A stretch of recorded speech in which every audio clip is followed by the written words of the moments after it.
네, 바른미래당 비당권파 의원 8명이 오늘 공식 탈당을 선언했고요. 이번 주 일요일 새로운 보수당 창당에 나설 예정입니다. 오늘 탈당을 선언한 여러 의원 중에 한 분이시죠. 정병국 의원 연결해서 직접 앞으로 계획 등을 짚어보도록 하겠습니다. 의원님 나와 계시죠? 예, 안녕하세요. 정병국입니다. 네, 안녕하셨어요. 네. 바른미래당 당적을 유지한 채로 이 신당 창당 작업을 한 지가 꽤 시간이 흐른 것 같습니다. 오늘 공식적으로 탈당을 하셨는데요. 그동안 시간이 좀 걸렸던 이유가 뭔가요? 시간이 걸렸다고 생각하시나요? 한 달 만에 창당을 했는데요. 한 달 만인가요? 예, 한 달 네. 만에 창당을 했고요. 이거는 굉장히 빠른 시간에 한 거고, 그동안 저희들이 창당 작업을 하면서 당적을 버릴 수 없었던 것은 네. 그동안 패스트 트랙 전국숙에서 국회가 마무리되지 않은 상황 속에서 혼란을 야기시킬 수가 있기 때문에 네네. 일단은 당적을 보유하고 그 패스트트랙 전국이 어느 정도 마무리된 상황 속에서 저희들이 탈당을 하고 창당을 하게 된 겁니다. 네. 당적을 유지한 이유는 패스트트랙 때문이었던 건가요? 그렇습니다. 주요하게는요? 예. 그렇군요. 알겠습니다. 유승민 의원이 오늘 이런 얘기를 합니다. 숫자는 아직 적고 세력은 약하지만 무너진 보수를 근본부터 재건하겠다. 이렇게 언급을 했는데요. 당장 8명의 의원, 물론 더 이제 앞으로 합류를 하겠지만 많은 분들이 당장 무엇을 할 수 있을까 좀 비관적인 시각이 있는 게 사실입니다. 어떻게 보십니까? 저는 숫자가 그렇게 중요하다고 보지는 않아요. 과거에 새누리당이 158석 의석을 갖고 있었어요. 네. 19대 때. 네네. 그렇지만 아무 일도 하지 못했어요. 결국은 탄핵까지 당하는 이런 상황까지 왔었는데요. 결국은 저는 숫자가 중요한 것이 아니라 지금까지 우리나라 정당사를 되돌아보면 정당이 지향을 하는 그 가치와 철학이 어디에 있는지, 네. 그게 어떤 패거리 진영 논리에 의해서 움직이는지 하는 게 굉장히 중요하다고 보거든요. 네네. 이제 일반적으로 우리가 정의당이 숫자는 적지만 굉장히 강한 정당으로 보지 않습니까? 네. 그게 진보주의를 표방한 나름대로의 어떠한 가치 중심의 정당이었기 때문에 저는 가능했다고 봐요. 네네. 그렇듯이 지금 우리가 새로운 보수당을 창당을 하면서 8명이 그것도 지역구 의원 중심으로 출발을 하는 것은 굉장히 큰 힘을 가질 거다. 네네. 그리고 향후 아마 총선거가 얼마 남지 않았지만은 향후 정계 개편의 핵이 될 거라고 저는 봅니다.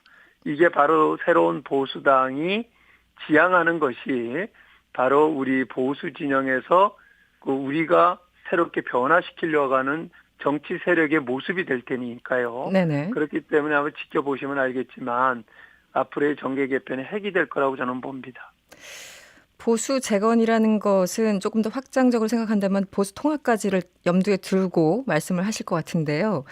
당장 좀 사람들은 헷갈립니다. 왜냐하면 자유한국당이라는 어쨌든 거대 그 보수당이 있고 또 새로운 예. 보수당이 이제 곧 공식적으로 창당이 되고 그 밖에도 우리공화당, 국민통합연대 등등 굉장히 많잖아요. 예. 과연 누가 중심이 될까? 이 가운데 새로운 보수당이 과연 중심이 될 수 있을까? 이런 의구심이 들거든요. 어떻게 보십니까? 저는 앞에서도 말씀드렸다시피 저희가 지금 새로운 보수당을 창당을 하면서 네네. 내놓 걸고 있는 가치 철학이나 그리고 그동안 보수 정치 세력에서 접근이 불가능을 했던 청년 세력들이 중심이 되고 지금 있거든요. 네. 그렇기 때문에 향후 범보수의 정계 개편에 있어서 저희가 중심이 될 수밖에 없고요. 네. 결국은 창당과 더불어서 굉장히 가파르게 이 정치권의 변화가 있을 거라고 저는 예측을 합니다. 네. 하나하나 좀 미세하게 여쭤보면요. 오늘 예, 광주를 지역구로 두고 있는 권은희 의원, 권 네, 의원의 모습은 보이지 않았습니다. 이 변혁 과정에서는 모임에 참여를 했는데 당장 네. 그리고 또 창당 발기인에도 참여를 했고요. 새로운 보수당에는 참여하지 않는 건가요? 어떤 논의가 있는 건가요? 일단은 이제 권은희 의원이 창당 기획단의 공동 단장으로도 출발을 했고요. 그랬었죠. 네. 그런데 이제 지금 국민의당 출신 비례 대표들이 6분이 있지 않습니까? 네. 이제 지역구 의원은 권은 의원이 유일한데 네네. 이 6분을 그냥 놔두고 혼자서 나오는 것도 좀 이상하고 네네. 뭐 향후 이제 어떻게 더 전개가 될지는 모르겠습니다. 안철수 전 대표가 들어온다라고 하면서 네네. 이분들이 안철수 전 대표하고 협의도 해야 되고 네. 하기 때문에 지금 한꺼번에 출발은 하지는 못하지만 문은 열려 있다고 봅니다. 네. 안철수 전 대표 얘기를 하셨으니까 예. 여쭤보겠습니다. 오늘 유승민 의원이 또 이런 얘기를 해요. 이 안철수 전 대표 복귀는 환영하지만 개혁 보수와 합리적 중도가 힘을 합치자고 했던 2년 전의 약속은 유효한지 묻고 싶다. 이렇게 얘기를 했는데요. 안철수 대표의 행보는 어떻게 예측을 하십니까?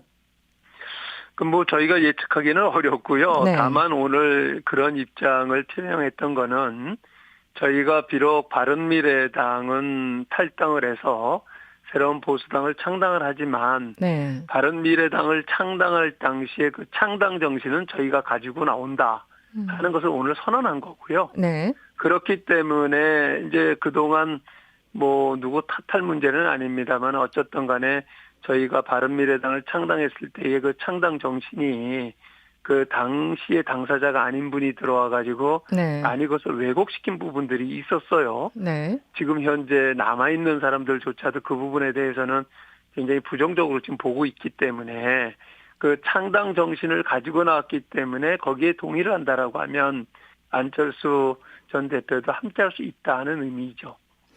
알겠습니다. 예. 지금 자유한국당에서는 여러 의원들이 불출마 선언을 이어가고 있습니다. 예. 어떻게 평가하십니까?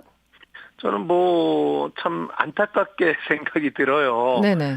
예, 이제 그 중에는 정말 계속적으로 남아서 정치 변화를 이끌어야 될 분들이 먼저 불출마 선언을 하게 되는 모습을 보면서 야, 이게 악화가 양화를 구축하는구나 네네. 하는 생각이 드는데요. 네. 좀 이분들의 결단이 저는 훼손돼서는 안 된다고 봅니다. 네. 그렇기 때문이라도 저희가 지금 새롭게 창당을 하는 그 새로운 보수당의 정치 철학 가치를 중심으로 이런 분들의 뜻이 담길 수 있게끔 만들어 가야 된다고 봅니다.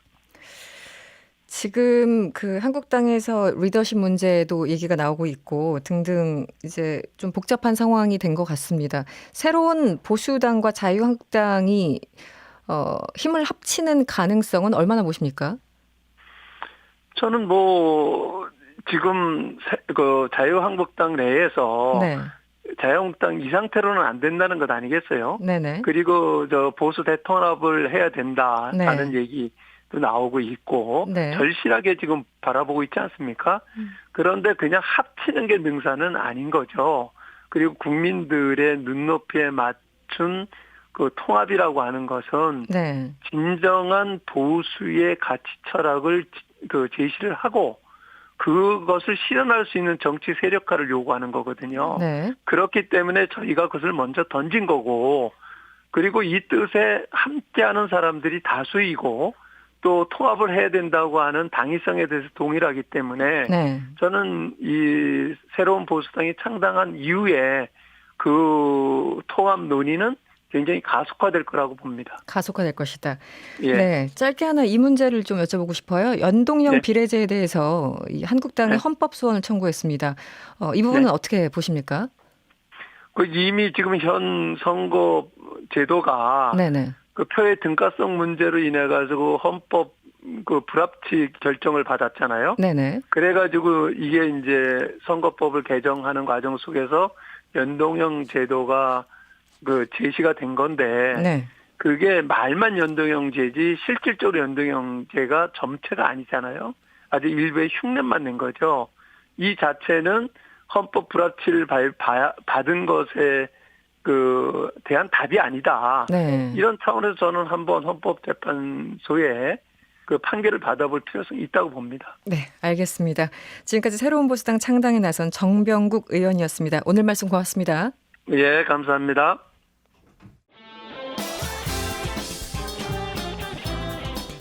여러분의 퇴근길을 꽉 채워드립니다. 평일 저녁 6시 5분 이승원의 세계는 그리고 우리는